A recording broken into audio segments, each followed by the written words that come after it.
So I hope bukan lagi kayak kapan ya bisa rame lagi, kapan orang bisa mulai datang ke tempat kita lagi. But this is the time to create a new approach on each destination.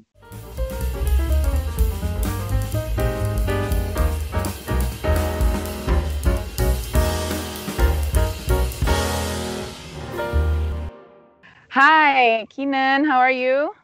I'm good. How are you? Waduh, enak banget kayaknya pakai kacamata hitam. Gue juga mau kalau gitu sama. Gue soalnya lagi liburan juga sekarang. Exactly. Walaupun badannya di sini, Okay. tapi energinya harus energi liburan. Nice. Keenan, langsung aja ya. Aku pengen ngobrol dong kembali berwisata. Why did you start it? Okay, thank you. I think first of all, a small introduction. My background is in design company. Jadi on a daily basis tuh kita sering banget ke expose untuk bikin naratif, bikin campaign dan lain-lain. So waktu 4 bulan yang lalu the pandemic really hits. I'm a traveler myself. Sektor pariwisata ini sektor yang paling berdampak terhadap pandemi COVID-19. I think we should create a narrative yang bisa membangkitkan semangat sektor pariwisata. Itu awalnya itu. Right. Gimana sih untuk at least maintain the spirit, maintain the positivity that traveling ini masih bisa akan kembali jadi aktivitas utama. Nah itu idenya berkembang menjadi pertanyaan besar. Sebenarnya industri pariwisata seperti apa sih yang akan populer setelah, jadi mulai mikirin tren gitu setelah COVID. Karena we've been thinking about kapan ya situasi bisa kayak normal, kapan ya bisa traveling lagi. Tapi setelah berpikir itu, pertanyaan yang timbul, pariwisata seperti apa gitu yang kita pengen bangun. And I think for us untuk reconsider our tourism industry itu pengen sekarang. And then ya udah akhirnya kembali berwisata become a platform untuk kita learn about sustainable tourism, ecotourism, supaya bisa punya inspirasi ke depannya bahwa pariwisata Indonesia itu akan dikenal sebagai pariwisata yang berkelanjutan.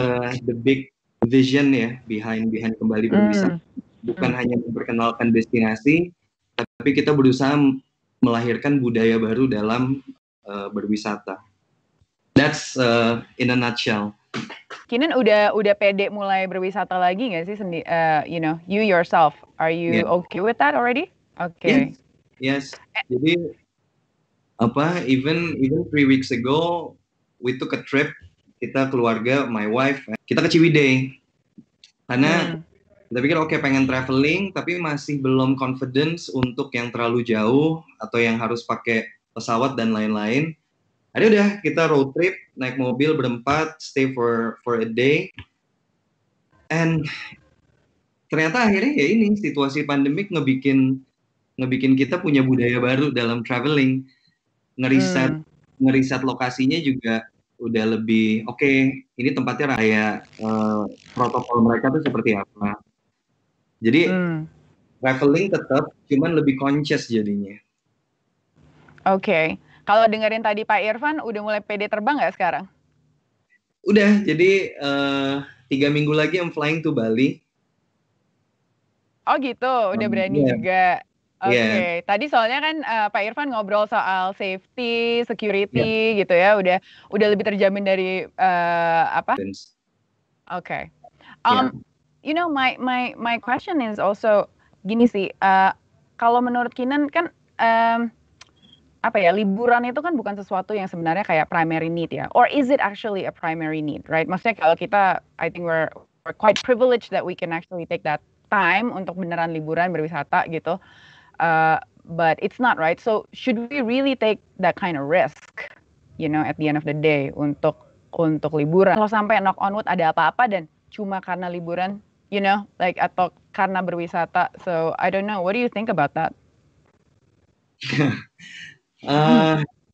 It's a very good question.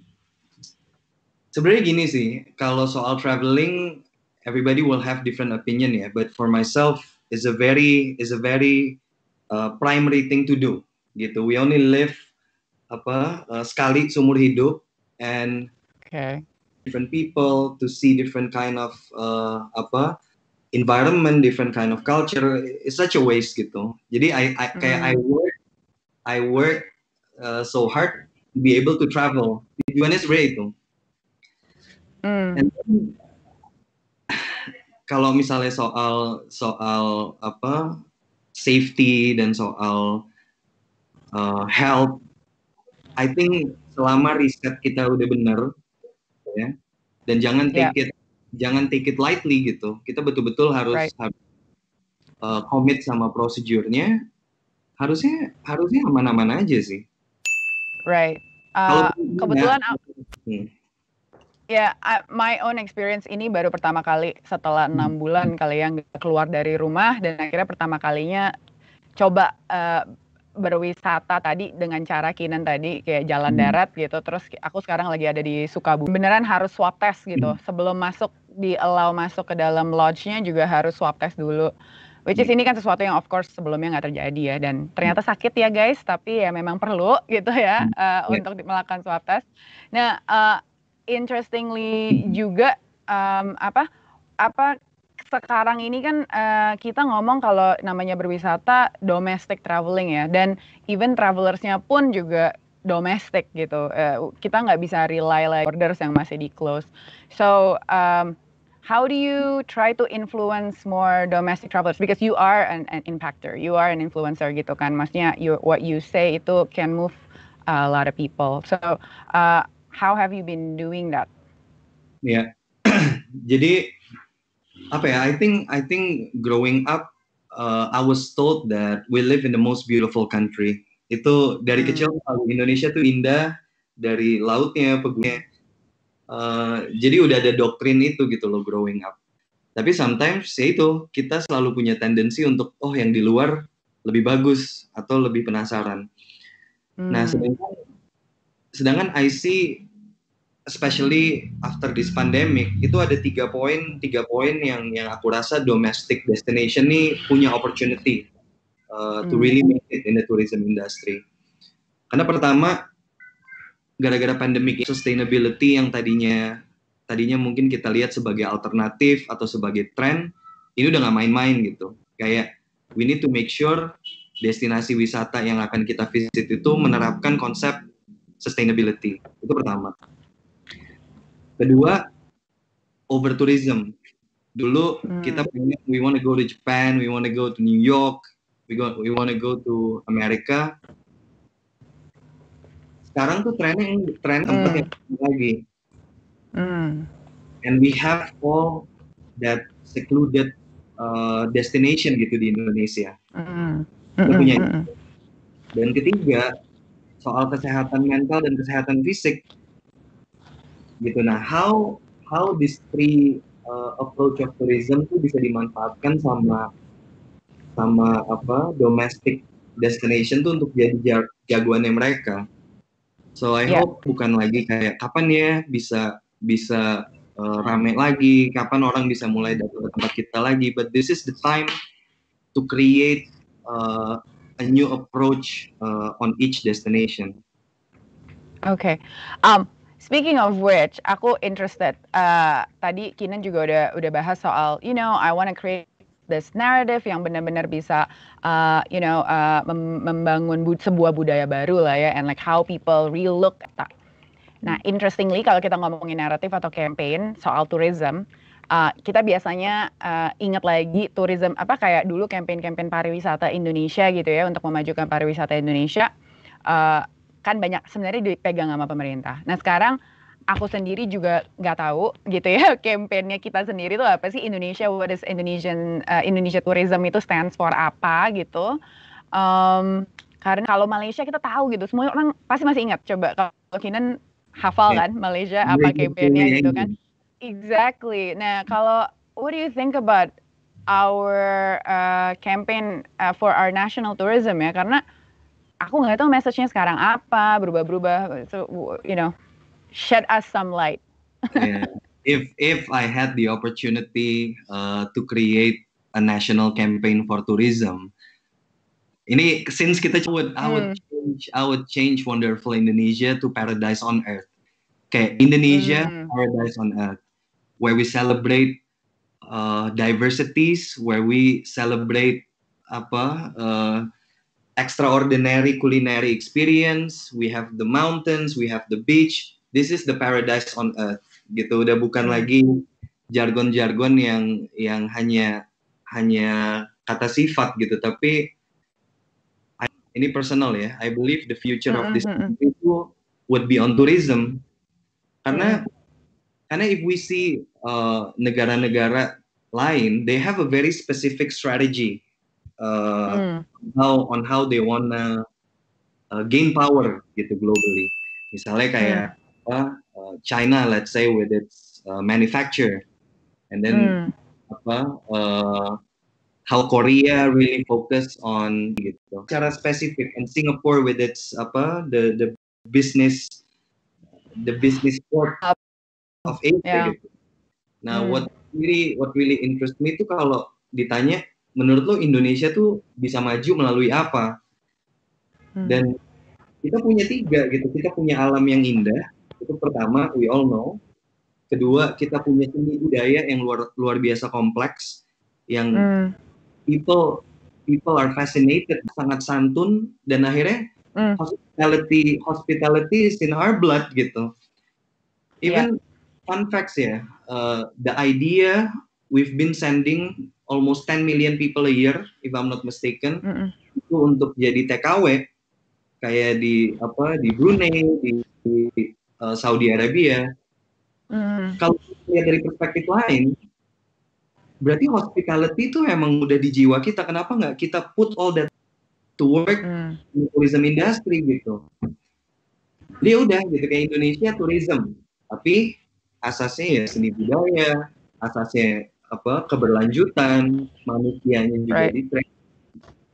Itu sih, that's my very my aspiration di tourism industry. Okay.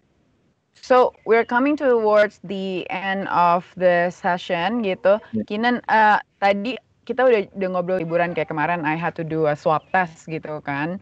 Nah, ini kan sebenarnya bikin biaya liburan sendiri jadi ekstra kan karena kayak tempat harus menyediakan gitu alat-alat yang hubungannya sama tes COVID gitu. So how do you, because you know how to talk to consumers, how should the industry maksudnya educate the consumer untuk paham, hey, at the same time it's important and you still need to it will be great kalau misalnya masih kita punya waktu atau resource untuk take a break, right? What do you think? Gimana tuh caranya? Yeah, I think in this kind of situation, communication plays such a very important role in anything. Protocol, how do we communicate kebijakan dan lain-lain. And I'm encouraging everybody to cultural roots in terms of gotong royong gitu. Kayak can we all have that mindset bahwa we're in this together. Jadi setiap proses yang harus kita lewatin, percaya ini yang terbaik buat kita semua. And I hope semua stakeholder, entah dari travelers-nya, kemudian dari destinasi wisatanya, transport yang kita gunakan, yuk kita kerjasama gitu. Tadi sempat di-mention di talk sebelumnya, jangan cuman I like that statement gitu. Yuk kerjasama gitu loh. Jadi rasanya tuh bukan sesuatu yang beban, tapi let's do this together supaya bisa progress terus. Okay. Last question, Kinan. For you ya, idealnya liburan buat Kinan tuh yang kayak gimana sih? Liburan yang kayak yang liburan yang bisa nggak mikirin hal lain, really at the present di situ. Karena kadang-kadang kita bisa liburan tapi pada saat kepala kita juga masih mikirin kerjaan, masih mikirin problem, akhirnya cuman badan kita di tempat lain. So Yeah. For me, it's not about the destination. It's really about the state of mind during your travel experience. Awesome. Kinan for joining us. Thank Thank you you. for having Selamat me. liburan. Selamat kembali berwisata. Thank you semuanya. Kita akan simak sekarang performance dari Gerald Situmorang. Jumpa lagi dengan saya Gesit aka Gerald Situmorang. Akan memainkan lagu kedua. Judulnya Rintik Hujan. Saya tulis tahun 2015.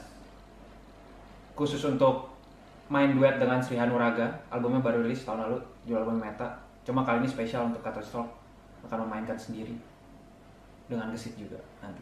Tungguin aja.